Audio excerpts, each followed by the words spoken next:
น้ำท่วมหนักอีกแล้วทุกคนน้ำท่วมหนักจริงๆอยู่ที่อำเภอปัวจังหวัดน่านล่าสุดทุกคนน้ำท่วมครั้งนี้ก็บอกเลยว่าเป็นน้ำท่วมครั้งใหญ่ในรอบ20ปีของจังหวัดน่านทุกคนหลังจากมีเหตุการณ์น้ำท่วมสิ่งที่น่าชื่นชมทุกคนมื้อนี้บ่าวพิมพ์ก็จะอ่าข้อเสนอคลิปเกี่ยวกับทีมกู้ภัยจากประเทศไทยที่พวกเขาเดินทางไปช่วยทุกคน เพราะว่าคลิปน้ำท่วมหลายคนก็คงจะเห็นจนอ่าชินกันแล้วนะกับรายชื่อที่ว่ามีการนำเสนอทุกคนแต่ว่ามื้อนี้ก็บ่พิมพ์จะเอาการช่วยเหลือทุกคนไปถึงอ่าคนที่ว่าประสบภัยนะทุกคนก็คือพี่น้องชาวน่านที่ถูกกระแสน้ำหรือว่าน้ำท่วมในครั้งนี้ถือว่าเป็นมวลน้ำมหาศาลที่ว่าไหลทะลักเข้ามาที่หมู่บ้านแบบกระทันหันทุกคนหลายคนก็หนีบ่ทันแล้วก็ เอาเข้าข้องเครื่องใช้รถยนต์ทุกอย่างนี่ถือแบบเอาออกบ่ทันทุกคนเกิดเหตุแบบนี้เลยนะทุกคนก็คือแบบรถยนต์ไล่หนีไปต่อหน้าต่อตาเจ้าของได้แต่ถ่ายคลิปยืนดูแบบนี้ทุกคนและที่น่าชื่นชมทุกคนก็คือการทำงานแบบรวดเร็ว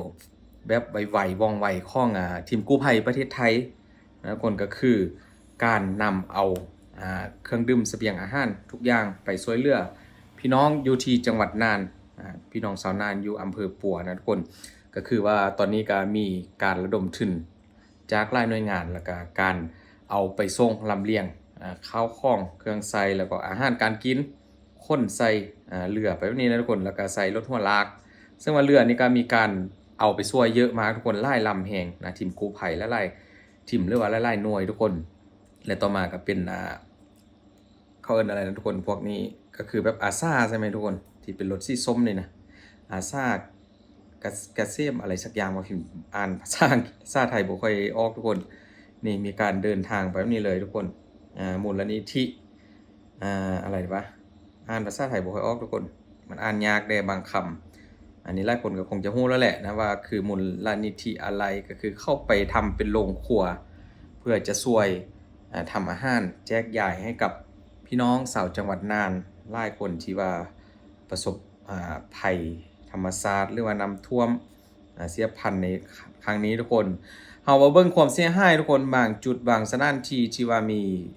นำรถลงไปแล้วนะก็ถือว่าโอ้ยพี่น้องถนนหนทางที่สวยงามที่หลายคนเคยสัญจรตอนนี้คือพังพินาศพังหมดจริงๆนะทุกคนนี่คือความโหดร้ายของภัยธรรมชาติที่ หลายคนก็บ่อยากให้เกิดหลายคนบ่อยากให้เป็นบ่อยากให้เจอแต่พอมันได้เกิดขึ้นแล้วก็ทำอะไรไม่ได้จริงๆนะทุกคนก็คือมันกวาดล้างทุกสิ่งทุกอย่างที่ขวางหน้ามันไปหมดเลยนะเรื่องของภัยธรรมชาติเรื่องเรื่องอย่างนี้นะเฮ็ดให้การใช้ชีวิตต่อจากนี้ไปก็ต้องเปลี่ยนไปหมดบ้านเรือนก็พังไล่ไปกับน้ำมาถนนหนทางดินเสาะเจือนไปหมดพี่น้อง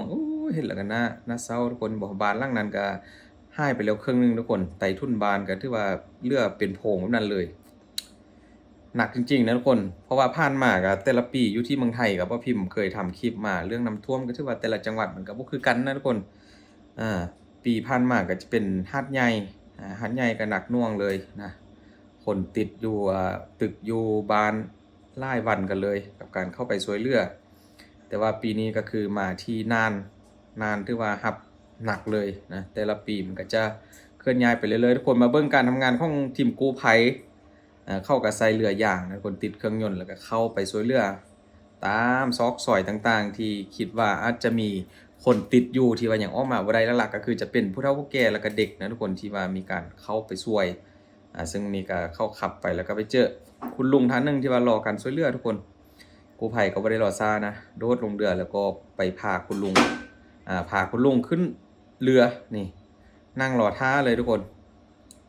นี่พอมาถึงก็รีบพาคุณลุงขึ้นไปที่เรือนะเหมือนกับว่าจะเจ็บเท้านะทุกคนเดินบ่ค่อยสะดวกถือว่ายังดีที่ว่ากู้ภัยเข้าไปช่วยถึงที่ถึงสถานที่แล้วก็พาขึ้นเรือออกมาจากจุดเกิดเหตุนะไปอยู่ที่ปลอดภัยทุกคนนี่ตอนกลางค่ำกลางคืนก็ยังทำงานกันแบบบ่เคยพักนะทุกคนกับกู้ภัยจากประเทศไทยเขาก็จะลุยกันแบบนี้เลย มื้อนี้ก็ขอนำเสนอหลายๆหน่วยกันเลยนะหน่วยกู้ภัยจากประเทศไทยที่พวกเขารีบเร่งเข้าไปช่วยพี่น้อง อยู่ที่จังหวัดน่านนะทุกคนเกิดภัยน้ำท่วมครั้งนี้นี่นอกจากนั้นก็มีพี่ๆทหารทุกคนทหารที่ว่าไปช่วยอันนี้เป็นทหารพลาษาใช่ไหมทุกคนใส่ผ้าพันคอสีเหลืองถือว่าการช่วยแต่ละครั้งก็บ่ได้ช่วยแค่คนนะทุกคนนี่สัตว์เลี้ยงมีน้องหมาน้องแมวยังถ้าว่าไปเจอก็ต้องได้เอาออกมาเพราะว่าเขาก็คือ1ชีวิตที่ว่าต้องได้ช่วยแล้วก็ยังมีอีกหลายเลยทุกคนคนเฒ่าคนแก่ที่ว่าเดินบ่สะดวกหรือว่าอ่า ช่วยตัวเองบ่ได้ก็ต้องได้ขี่หลังกู้ภัยออกมานะบางคนก็ได้ขี่เรือออกมาถ้าว่าน้ำลึกทุกคนการเดินทางก็ยังคงมาเรื่อยๆทุกคนกับการนำเอาอุปกรณ์เข้ามาช่วยเหลือหลักๆก็คือจะเป็นเรือนี่แหละนะเรือยางเรือเร็วที่ว่าเป็นเจ็ตสกีไปช่วยพร้อมกับทีมกู้ภัยที่ว่าเป็นมืออาชีพนะเข้าไปช่วยเหลือทางเสบียงอาหารก็มีการตั้งโรงครัวในไร่แห่งไร่ที่กันแล้วในตอนนี้ก็เข้าไปช่วยเหลือกันแบบทุกวิธีทางนะทุกคนจุดที่2ทุกคนหลังจากนำรถโอ้ยสภาพความเสียหายพี่น้องเละตุ้มเปะเละทุกอย่างบ่รู้ว่ามันคืออะไรทำไมว่ามันมาเยอะมากทุกคนทั้งเศษไม้กิ่งไม้ขยะมาหมดทุกอย่างคือแบบมันเปลี่ยนไปเลยมันหลังจากภาพจากนำรถเนี่ยนะคนมันเหมือนกับเมืองร้างบ้านร้างไปหมดทุกที่ที่ว่ามันมีการเกิดภัยพิบัติทางธรรมชาตินี่นะทุกคนบ่ว่าจะเป็นต่างประเทศบ่ประเทศไทยประเทศลาวเนี่ยก็เป็นหมดนะภาพแห่งความเสียหายภาพแห่งความเสียใจของใครหลายคนก็บางคนก็ยังคงทำใจบ่ได้นะกับบ้านเรือนที่ว่าพังทลายลงไปนี่ทุกคนบางที่ก็รถติดกันนะแบบนี้เลยเพราะว่าถนนก็มันอาจจะขาดนะทุกคนสัญจรไปบ่ได้อัมพาตชั่วคราวน้ำท่วมขังรถยนต์รถเล็กรถอะไรก็ข้ามบ่ได้ก็ต้องติดรอแบบนี้เลยแต่ว่ากู้ภัยเข้านี่รอบ่ได้ทุกคนก็ต้องได้เดินทางกันต่อนะมีอะไรก็ไปช่วยก่อนไปแต่ละบ้านแต่ละหมู่บ้านให้ทุกคนสังเกตว่าทีมกู้ภัยนี้เขาเดินไปทุกคนนำก็บ่ค่อยเลิกแต่ว่าค่อนข้างจะแรงสังเกตว่าบ้านช่องซันกงกันข้ามทุกคนจะมีคนหนึ่งที่ว่ายืนรอท่าการช่วยเหลืออยู่นะเขาก็โบกมือเนี่ยทุกคนเห็นบ่ยืนอยู่ตรงระเบียงถือว่าแต่ละหลังนี่ก็ต้องแบบดูดีๆนะเพราะว่ามันจะมีคนลงเรืออยู่บางคนก็อาจจะยังเป็นห่วงบ้านโดยเฉพาะก็แม่นผู้ชายแหละที่ว่ายังคิดว่าตัวเองแข็งแรงนะคนก็จะเอาแต่ครอบครัวเอาลูกเอาเมียออกไปแต่ว่าตัวเองอาจจะเฝ้าบ้านทุกคนมันบ่แม่นง่ายๆนะคนที่ว่าทีมกู้ภัยจะเข้าไปช่วยได้แต่ละเคสทุกคนเห็นบ่